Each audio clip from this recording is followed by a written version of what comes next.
L'actualité locale et régionale en continu. Grand Lille TV, tout info. Bonjour à toutes et à tous, bienvenue sur Grand Lille TV. Merci d'être avec nous et de vous retrouver pour ce mercredi 16 avril où nous parlons de la région Hauts-de-France et de son actualité. Actualité politique d'abord avec le RSA, le fonctionnement des collèges, l'entretien des voiries. Les conseillers départementaux du Nord votent depuis hier le budget 2016. Entre leurs mains, une enveloppe de 3,7 milliards plombée toutefois par une dette haute, elle, d'1,4 milliard. En cause notamment le RSA, qui coûte de plus en plus cher au département, selon Jean-René Le Serre, son président. L'élu qui accuse notamment l'État de s'être désengagé alors qu'il aurait dû prendre en charge sa part des coûts.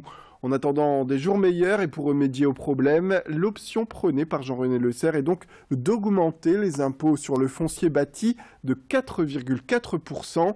La hausse de cette fiscalité devrait d'ailleurs permettre de renflouer la dette de 100 millions d'euros. L'idée est aussi de faire des économies en restructurant les différents services. 55 millions d'euros auraient déjà été économisés en 2015 selon Jean-René Le Serre. Des mesures qu'il admet être difficiles, mais qui éviteraient la mise sous tutelle du département du Nord. Idil Gunaï l'a rencontré. Ce sera des crédits de maintenance importants dans les collèges, 40 millions environ par an de maintenance dans les collèges, en dehors des quelques chantiers que nous allons malgré tout mettre en œuvre, des grands chantiers de reconstruction et de réhabilitation. Même chose sur les routes, une quarantaine de millions à la fois pour les travaux sur les routes et pour les travaux sur les ouvrages d'art. Ça veut dire que demain matin ou après-demain matin, dès que le budget est voté, on va lancer toute une série d'appels d'offres sur la requalification des propriétés départementales. Ça veut dire par exemple qu'il y aura aussi de l'emploi pour les travaux publics, pour le bâtiment, qui souffre beaucoup aujourd'hui, et que ce sera aussi un certain nombre de suppressions de postes en moins. Un village coincé sur le chemin d'une déchetterie. C'est en tout cas ce que dénonce le maire de la petite commune de Tressin, près de Villeneuve-d'Ascq, alors qu'une déchetterie va s'ouvrir dans cette zone de la métropole européenne de Lille. Les élus du conseil municipal de Tressin affirment qu'une grande proportion des usagers seront alors obligés de passer à travers les rues du village pour amener leurs détritus dans les bennes. Une nuisance regrettable pour les riverains. La ville demande donc que la déchetterie ne soit pas ouverte le dimanche, ainsi que le passage à double sens d'une des rues de Tressin afin de faciliter l'accès. Maëva Lasserve et Robin Verrier ont pu rencontrer le maire qui s'exprime.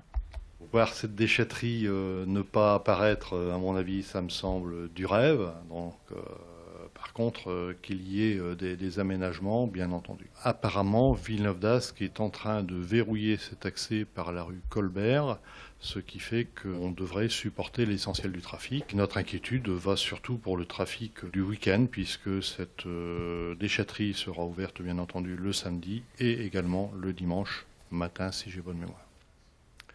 Dans ce journal également, une transformation à Haubourdin. La ville s'engage dans la restauration et la réhabilitation de la ferme du Bocchio, un édifice dont l'origine remonte au XVe siècle. L'objectif, faire de cet équipement un haut lieu culturel.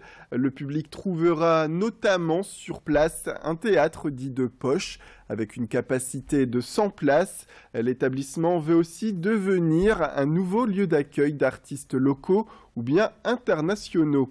L'autre grande idée est d'amener les habitants à se réunir pour favoriser l'essor de projets culturels et l'échange. Le maire d'Haubourdin a mis en avant la richesse d'un tel projet au micro de Maëva Lasserve et Robin Verrier. L'objectif, c'est de rénover une des dernières fermes qui est quasiment au cœur de la ville, qui est une ferme au carré et en rouge-barre. Donc c'est de redonner de l'éclat à ce magnifique bâtiment et d'utiliser ce bâtiment en lieu socio-culturel. L'objectif, effectivement, c'est des spectacles, mais aussi des ateliers d'art plastique, des ateliers ouverts aux centres aérés, aux écoles, par exemple dans le cadre de nos NAP, d'avoir pour les écoles du secteur, d'avoir des ateliers au cœur de cette ferme, quoi, voilà. Dans le reste de cette édition, la sortie sur smartphone d'une application pratique pour améliorer le quotidien des habitants et des usagers des services de la métropole européenne de Lille. Où se garer, où trouver un vélo en libre service, comment savoir si on peut poster son courrier, et Clotilde Leguévac a testé pour vous ce nouveau service et son efficacité. Reportage. Nous nous trouvons juste devant la métropole européenne de Lille qui a décidé de créer une nouvelle application depuis le 1er avril. Elle s'appelle la Melcom. Votre portable vous géolocalise et vous propose 13 icônes pour vous donner des conseils pratiques. Nous allons tester cette application pour vous. Des informations sur le sport, sur la culture ou sur les transports, c'est ce que vous pouvez retrouver sur l'application de la Mel. Par exemple, je me trouve devant le parking Boulevard Carnot, le parking Opéra, et je vois sur l'application qu'il me reste 185 places disponibles pour garer ma voiture. Et pour les plus sportifs qui veulent se déplacer à vélo, l'application permet de localiser la station Vélil la plus proche. Ici à Mons-en-Barœul, on peut voir sur l'application qu'il reste 8 bornes disponibles et 10 vélos qui sont prêts à être empruntés. Et toutes ces informations sont vérifiables dans l'icône vélo de cette application. L'application de la Mel, ce n'est pas seulement des informations sur les transports, c'est aussi des informations un peu plus ludiques sur les loisirs et la culture. Il suffit de regarder sur l'application pour trouver le musée le plus proche ou le cinéma le plus proche, comme ici à Villeneuve-d'Ascq, à l'UGC, vous pourrez découvrir la prochaine séance de cinéma. Que vous cherchiez un commissariat, un hôpital ou même la poste, une des rubriques de cette interface vous offre une carte interactive où vous pouvez repérer toutes les commodités dans un rayon de 2 km. Et sachez enfin que cette application se retrouve sur Apple et Android et qu'elle est gratuite. C'est la fin de cette édition. Merci à toutes et à tous de nous avoir suivis. Restez avec nous sur Grand Lille TV. L'information continue. En attendant, place à la météo et à l'infotrafic.